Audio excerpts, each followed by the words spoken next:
The king froze in the doorway, his breath caught, his face drawn in #G of color, as the scene before him shattered whatever fragile trust still bound their marriage.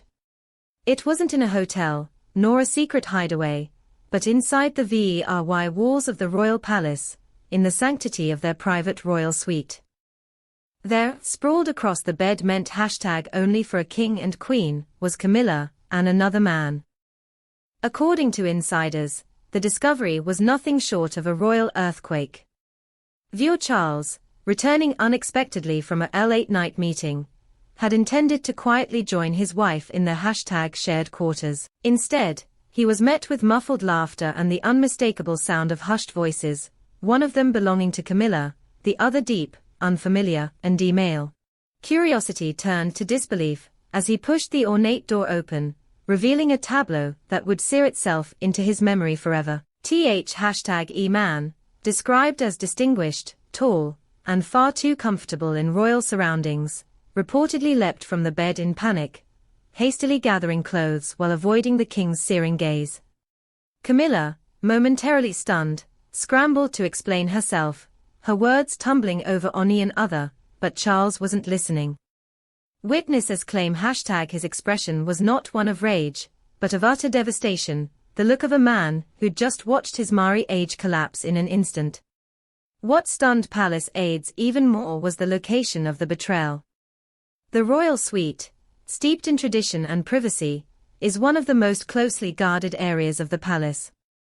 For a stranger to be there, let alone in such an intimate scenario, suggests either a staggering lapse in security, or that someone with authority had allowed it to happen. Rumors are already swirling that certain staff members may have been complicit, turning a blind #E, or even facilitating the rendezvous.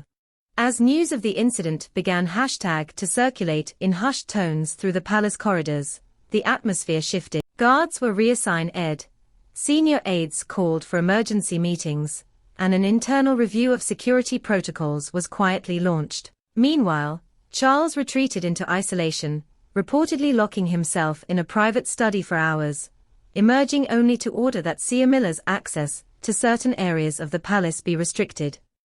Camilla, for her part, has not publicly addressed the scandal. Sources say she's been moving between lesser-used royal apartments, avoiding direct contact with the king. The identity of the man remains officially undisclosed, though some claim he's an old acquaintance from before Camilla's marriage to Charles, a detail that, if confirmed, would only deepen the sense of betrayal. Behind closed doors, advisors are scrambling to manage the potential fallout.